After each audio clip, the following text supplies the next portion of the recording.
جس طرح حضور علیہ الصلوۃ والسلام کا نام عقیدت سے لیا جانا اور آقا کریم علیہ الصلوۃ والسلام کی محبت تمہارے اوپر فرض ہے اور محبت کے تقاضے تمہارے اوپر لازم ہے، تمہارے اوپر یہ بھی اسی طرح لازم ہے۔ تو اس وقت ہمارے ساتھ جو کچھ ہو رہا ہے اور جس سمت ہم سفر کر رہے ہیں اور جس طرف ہم جا رہے ہیں، تو اس وقت سب سے زیادہ ذمہ داری علماء کی ہے اس بات میں۔ باقی حکمرانوں کی ہے کہ وہ معاشی بحرانوں میں حکمران قوموں کو مبتلا نہ ہو، چونکہ قوم جب معاشی بحران میں مبتلا ہو جاتی ہے تو پھر اس کے نظریے پیچھے چلے جاتے ہیں۔ دور موجود میں کہتے ہیں اس دور کا ایٹم بم معاش ہے، جو قوم معیشت کی تباہی کے دانے پہ آ جاتی ہے اس سے پھر جو مرضی آپ منوا لیں، اور آپ جانتے ہیں مسلم حکومتیں کیا کچھ نہیں مان لیتی، اور یہ حکمرانوں کی ذمہ داری تھی کہ وہ، لیکن ان کے پیٹ ہی نہیں بھرتے، ملک کو اس بے دردی سے لوٹا نہیں، نوچا ہے انہوں نے، لیکن ابھی تک ان کے پیٹ ہی نہیں بھرے اور نہ مستقبل میں کوئی بھرتے ہوئے دکھائی دیتے۔ تو یہ ایک دردناک صورتحال ہے۔ جو اسلام کو دوسرا بڑا نقصان پہنچایا ہے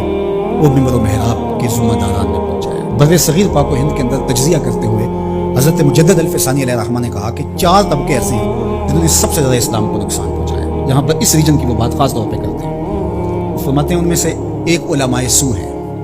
انہوں نے اسلام کو بہت زیادہ نقصان پہنچایا ہے۔ دوسرا صوفیاء خام ہے، جو دین کے فہم سے ناآشنا صوفی ہیں، انہوں نے اسلام کو بہت نقصان پہنچایا چونکہ لوگوں کی وابستگی ہے ان کے ساتھ اور ان کے پاس کوئی منصوبہ ہی نہیں ہے۔ عرس پہ آ جاؤ، نذرانے دے دو اور اللہ اللہ کرو اور چلے جاؤ، ان کے پاس کوئی نظام شریعت ان کے پاس ہے ہی نہیں ہے، تو آنے والوں کو کیا دیں گے؟ یہ کچھ بھی نہیں دیں گے۔ تیسرا بڑا نقصان جو ہے وہ اسلام کو جو پہنچایا وہ سلاطین نے پہنچایا، بادشاہوں نے پہنچایا، اور چوتھا جو ہے وہ انہوں نے کہا کہ اسلام کو جو نقصان پہنچایا وہ 2 نمبر دانشوروں نے پہنچایا، اور 5 نام بھی آپ ذکر کرتے ہیں، وہ فرماتے ہیں جو گستاخان صحابہ ہیں، کیونکہ جب صحابہ کی نفی ہوتی ہے تو پورے دین کی نفی ہو جاتی ہے۔ حضور کے تیار کردہ یہی لوگ تھے نا،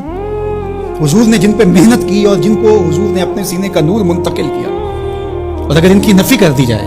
تو پھر اس کا مطلب یہ ہے کہ دین کی عمارت گر گئی، پورے نظام کا انکار کرنے کے لیے ان کا انکار۔ جو امت کے اندر تفریق ہوئی، تشتت ہوا اور بے جا تشدد ہوا، اور امت کے اندر جو فکری ناہمواری پیدا ہوئی، باہمی منافرتیں انتہا کو چھونے لگی، سوچ سمجھ فہم ادراک کی قوتیں سلب کر لی گئیں، یہ سب کچھ ممبر و محراب کی وجہ سے ہوا۔ اور اس میں علماء حق یا علماء ربانی یا علماء راسخین جس کو قرآن نے کہا ہے وہ نہیں شامل، لیکن علماء سو جو ہیں سب سے زیادہ مسلمانوں کو اگر نقصان پہنچایا ہے علماء سو نے پہنچایا۔ اللہ ہمیں امت واحدہ کے نور سے مالا مال فرما، ایسی امت واحدہ جو تیرے محبوب کی سچی